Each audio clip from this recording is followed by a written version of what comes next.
So if I were able to empower women to understand that, yes, we do have challenges, and yes, some of us have more challenges than others, but your mind is your greatest challenge. If you can overcome fear, and if you can believe in yourself, the sky is the limit for you. I very much believe that. And if I'm able to empower women to be able to think like that and pursue their dreams, then I hope that I've been able to do a good thing.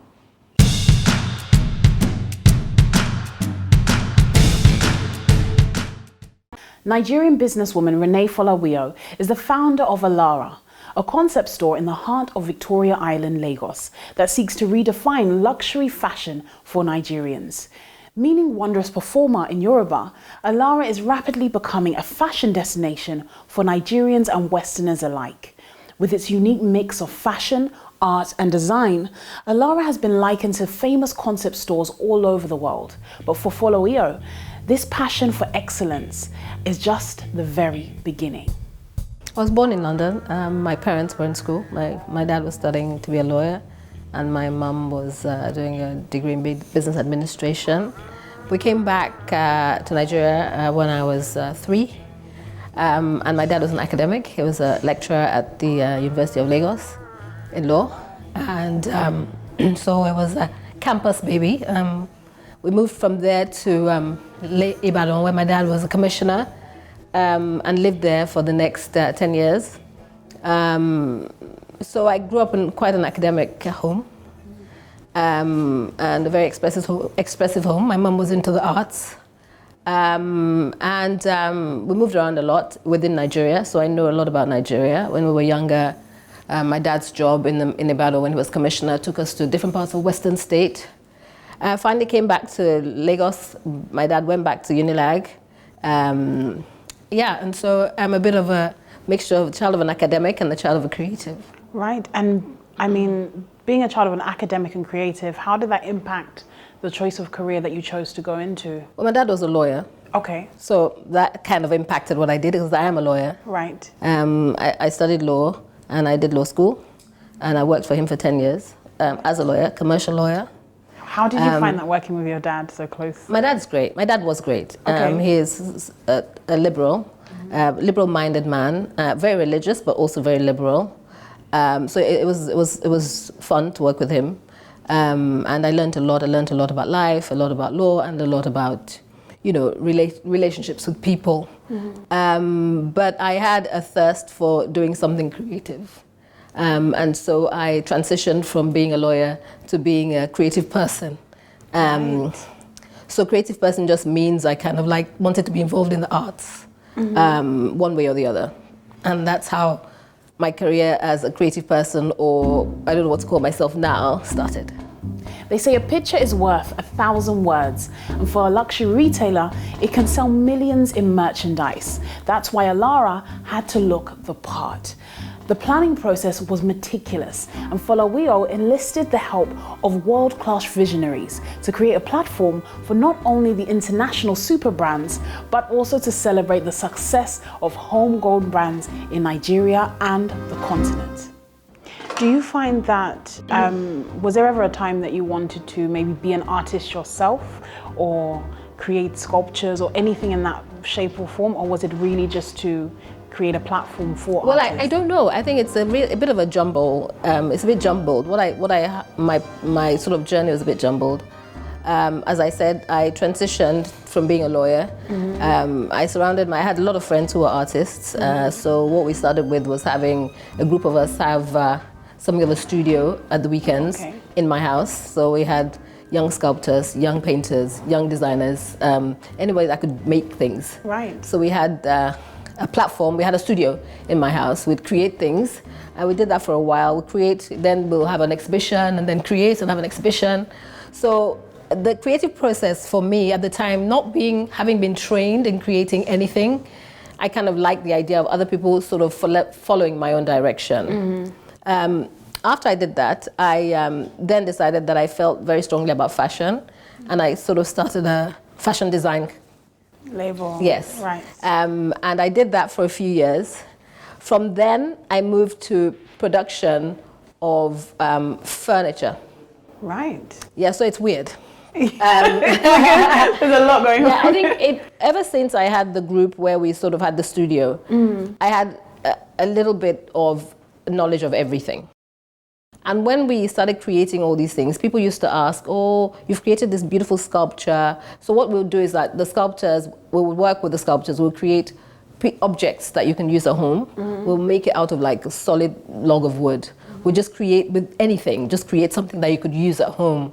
And we used to sell them, and it used to sell. So people started asking me, oh, why don't you have anything that goes with it? So if we had this carved table, people would be like, but I need a sofa. Right. People would be like, I need a proper table. So I thought, okay, and we started by having people, we used to commission people to do this, but I was struggling a bit with the quality and the finish. So I thought I wanted more control. So I said, okay, I'll make furniture. So I opened a furniture factory. Right. And then once I was trying to open the factory, I realized that, oh, I can make all these beautiful artistic pieces, but if I wanted to have all the proper machines to be able to do this properly, I needed to do something else that was more commercial. Yes. So we had two sections in my factory. One that created beautiful objects, and one that did more commercial things like doors, joinery, basic furniture. So I have two sections in my factory. And that way, that's how I started my business as this creative person, but also business person. Yes. And I still have my factory, and we still do exactly the same thing. The challenge for luxury brands in this environment is to successfully navigate market volatility, driven by currency swings and fluctuating tourist flows. Being the first to market with a bold concept will always attract a lot of naysayers. At what point did you have the love for luxury fashion? Because we've covered the furniture, yes, the lawyer, yes. You've also gone into the creative. But in terms of the luxury fashion, when did you venture into that? It was part of the journey. I think even when I was a lawyer, I used to travel. Okay. I used to meet a lot of people. I had a taste for the finer things. I have this saying that I'm kind of cursed. It's actually a curse when you have good taste, or you have a taste for beautiful things, and you want to. If you either aspire to collect or you aspire to create. When you have a taste for that, or when you've been exposed to it. I had the taste to create, and I love beautiful things. And I see beautiful things around me all the time, every day. I did as a kid, and I still do as an adult. There's not enough beautiful things to discover. So that's, just the love for beauty moved me into wanting to be part of a luxury world. So in terms of the luxury fashion label, yes, was that something that you actually created and sold pieces? Yes. Or was that similar to the Alara concept? No, I created it. So it was made to measure. Okay. And I created it. I ran it. I sort of, it was a thing for me at the time. Right. And it was very African influenced, or was that a more Western? No, it was as African influenced as we all live now, and as we all have lived. We can't divorce ourselves from that. It was influenced. So, I understand the fashion. Yes. We've got the furniture, we have the arts. Yes. And at what point did you manage to combine all these things to create the first ever luxury concept store in Africa? Like I said, my journey was leading me somewhere. Yes. And I thought that all my experiences were for a reason. And when I started to venture outside Nigeria and go to the different African countries, I realized that there was, as I said, so much beauty. I also realized that there was an underappreciation of that beauty. And I felt very strongly that it was because people didn't know. And that if they knew and they were exposed to it, it would be something that they would love and have high regard for. So I thought that, okay, let me put everybody together under one roof and let me see how fabulous we can be. When you define the concept of Alara, is there any particular meaning behind the word Alara, first of all? Yes. Alara means one who, a performer, the wondrous performer, right, one who thrills endlessly. Right, very nice. And when you originally envisioned Alara, what was the goal? What was the actual mission in terms of the impact you were looking at making on the African landscape? That's a very big question, and I will try and shorten it and make it quite concise. For me, the overriding factor was one of consciousness and self-determination. And I don't want that to sound complicated. What it was that to enable us to see who we are, appreciate who we are, and it also enable the world to see who we are and appreciate who we are. That's why I said it was a moment of self-determination, that to be able to create objects of beauty that people will have value for and pay for, we needed to be doing something excellent. And to be in a space like Alara, it was proof that, if you had something in Alara, it was proof that we had people who could create things of beauty and value and would be bought by anyone in the world. So it was important that we had African stuff as well as international stuff, so that we could feel that we were in a space where you would come in and appreciate all these luxury items, regardless of whether it was African or international. So it was self-consciousness, being more self-conscious, more proud, and having the desire to determine how the world sees us. Now, the concept of an African luxury store seems quite straightforward, but it's actually not. It's something that never existed before until you built Alara. Yes. From the inception, from the vision, to actually creating this amazing building. Yes. What were some of the responses that you got when you used to share with people your ideas and your vision? How did people respond to it? I mean, it was mixed. I think most people were super excited. They thought it was anything new, and sort of it sounded really romantic, and it sounded, very patriotic. And I think a lot of people were excited by that. But I think people didn't really understand the scale or the depth of it. Because it's huge. I don't think even I understood the scale or the depth of it, but I think the more I started, the more encouragement that I got from everywhere. I mean, it's been a super exciting journey, also because of how I've been supported. Right. I think even people that were not sure of exactly what it was going to be were like super excited and super supportive, and like, yes, what can we do? Anywhere I went, it was, what can we do? What can we do to help? This sounds exciting. What can we do to help? So I had a lot of help with people who were like, it's about time. And I think it's a very galvanizing concept. It's a concept that makes people feel a certain togetherness. So a lot of people, if I went to South Africa, whether I went to other parts of West Africa, whether I went to the States, you found a lot of Africans they felt that it had something to galvanize them. And because it hadn't been done before anywhere, it felt like people, they would have a foothold. Yes. It would show how far that they have come. And so, yes, I had a tremendous amount of support from everyone. What I like about the store is you have a very strong contrast between African fashion, yes, and homegrown labels and designers, yes, and even the sculptures and yes, artistic pieces that are around. Yes. But then you also have the Western influence. Yes. Was there any particular reason why you decided to infuse both elements under one roof? Yeah, I think it's important because it's the way we actually live now. Okay. It's who we are. We walk the streets, you see people, we do combine both quite beautifully. I felt it was important that way to show the world that this is who we are. We are an urban city in Lagos, and we do live like any other people in any other urban city. But also, I felt that luxury is, there are a lot of designers who epitomize luxury. And I felt that we needed them to help us to really understand what luxury is. Because previously there's been no way to differentiate one beautiful product from another. You understand? So it could be beautiful, but not luxurious.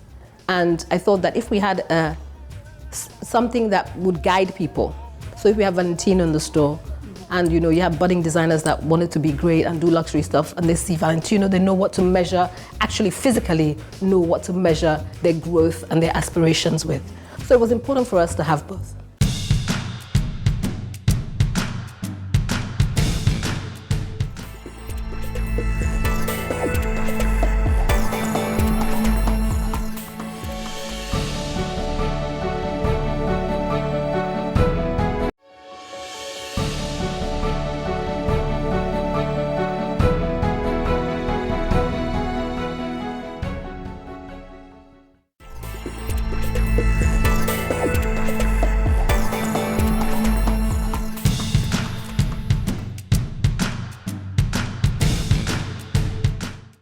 Folawiyo was resolute in her stance for quality, and with every challenge, employed her tunnel vision to turn her dream into reality. She believes in empowering Nigerians to strive to achieve their inner greatness and leave a positive impact in the lives of its citizens.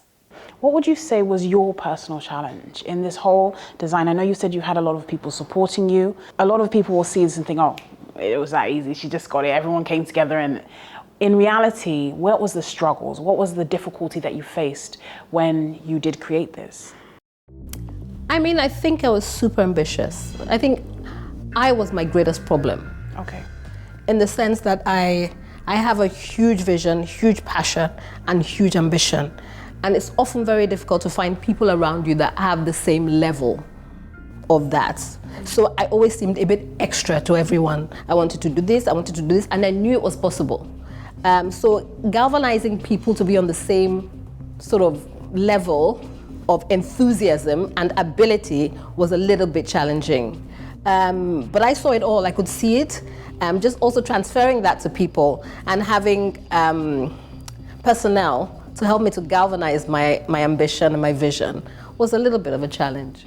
When you look at the Nigerian fashion industry, Yes. what would you say are the challenges that are being faced in the luxury retail sector? I think mostly it's production and patronage. Mm-hmm. That's mostly what I would say. I think that we have really great designers. I think that in terms of taking from concept to finished product, the journey, infrastructure actually is a big issue. The journey is a little bit not developed. It's not we don't have a developed infrastructure to help a designer go from concept to product, seamlessly. So I think that's the main problem. What was the most difficult obstacle you had to overcome as a female entrepreneur trying to build this vision, this big vision that you have, in a landscape that is predominantly dominated by men? I think fashion, arts, that kind of thing appears soft to a lot of people, and to men especially, or in the business world. So being able to convince people that it was a worthy business proposition, coming from this woman who's petite and has a very sort of creative vision, was difficult. People believe men, and they also believe in certain types of businesses. And my business was not anything like that. So being able to convince them that it was worth listening to me about, anything that I wanted to say in terms of, looking for assistance and stuff like that was, it was challenging. That was challenging as a woman. How was you able to overcome it? Being dogged, and also being dogged and giving a lot of information, and everything that you do today, be it man or woman, the only way that you can get people to actually support you is when you have something that nobody else has. Or you're doing something new, you're innovating, you're doing something new, and convincing them that that is the future. But if I was just going to do a mom and pop shop and just open a few doors here and, then nobody would have believed me. I needed to be out there to make them understand that the creative world is a future for us. It's where it starts. I mean, we talk about finance, we talk about banking, but at the end of the day, we cannot develop without the creative group. And also proving to them with numbers. I mean, if you look at my business, we have various streams. We have art, we have fashion, we have design, we have food, we have events. By the time you look at the way we have creatively managed the business part of it, you realize that this is something different and this actually could work. So I think, just convincing people and having a certain degree of innovation, something different, would push people a little bit more out of their comfort zone. So what started off as an African luxury concept store then expanded, and Yes. you had Knock by Alara, which is your delicious restaurant. Thank you. But what is next in the Alara and Knock brand? What is the next stage for you? Well, we have a few nexts. For Knock, we have outdoor catering. We have what we call the Knock truck, which is going to be all over Lagos. We have also, we're working on a business plan for NOC in different parts of the world. We want somewhere in Europe, we want somewhere in Africa, and we want another NOC somewhere in Nigeria. So that's long term. But yes, that's NOC for the next 5 years. Right. For Alara, of course, it's a concept that we created to travel. I think Alara can be anywhere in the world. Alara could be in New York, it could be in Johannesburg, it could be anywhere. Of course, that is a lot determined by funds, and at the moment it's a little bit shaky in the retail world. So that's, but originally our concept was Alara, the concept store, and then Alara, the boutique hotel, which is supposed to be next door. And this was the original concept. But it looks like NOC has become the one that was going to travel first. And so we're going to do NOC first and then move on to Alara. But more specifically for Alara now, we have opened the store. We've done, we are establishing our brand. The most important thing, which is the most important thing to me, is what we call the Heritage Project, which is the creation of our own unique luxury objects, which spans objects for your home, fashion, that we have done with a collaboration of designers and artisans and created something that's specifically African luxury, that in our own interpretation and production. That is the next thing for Alara and for me, because it's super important for me to do that. And yeah. And what more can we expect from you personally, Reni? I know you said that you're planning on developing African luxury products now that are your own brand. Yes. Would that be the next step for you as well individually, or? Well, I think that would be the next step for Alara. But for me personally, it is important. I've done a lot of the work, and I think I need to soften up a bit and do something that's related to women. So a lot of what we want to do with the Heritage Project will blend. It will be done by women to start. I think it's important for me now to put my money where my mouth is and drive the empowerment of women in particular. And so a lot of, with the research we're doing now, is to get skills, to establish which skills that women already do in different parts of Africa and see what we can do with that in terms of fulfilling our sort of ambition to create luxury objects for Alara. You're obviously a very successful woman, but you also have a very thriving marriage. So the question I have to ask, can a woman really have it all then? Well, of course, why not? We're women. We are to rule the world. We're super. We have great coping skills, and we have the power. Sometimes we don't know our own power. Sometimes we don't use it, and sometimes we don't know it. Sometimes, because of society sort of saying, oh, this is the place of the woman, we believe it. But by the time you get to my age, you realize that you own your own power, and you're able to chart your own course by believing in yourself and believing that you're able to do it. I mean, I am also very lucky to have a really, really understanding and super supportive husband. But yeah, we are different in the sense that he's a man, he has everything the way he wants it. And a woman is a little bit more of a struggle, so maybe I kind of fight a little bit more. But I think it's all, and it's very important to realize that what we do in life is really about us. It's not, my husband's a great partner and a great friend, but he doesn't deprive me of being who I am. And I am not afraid to show who I am. And I think that if we can overcome the fear that, oh, if I do this, maybe I'll lose the man. If I do this, maybe I'll do that.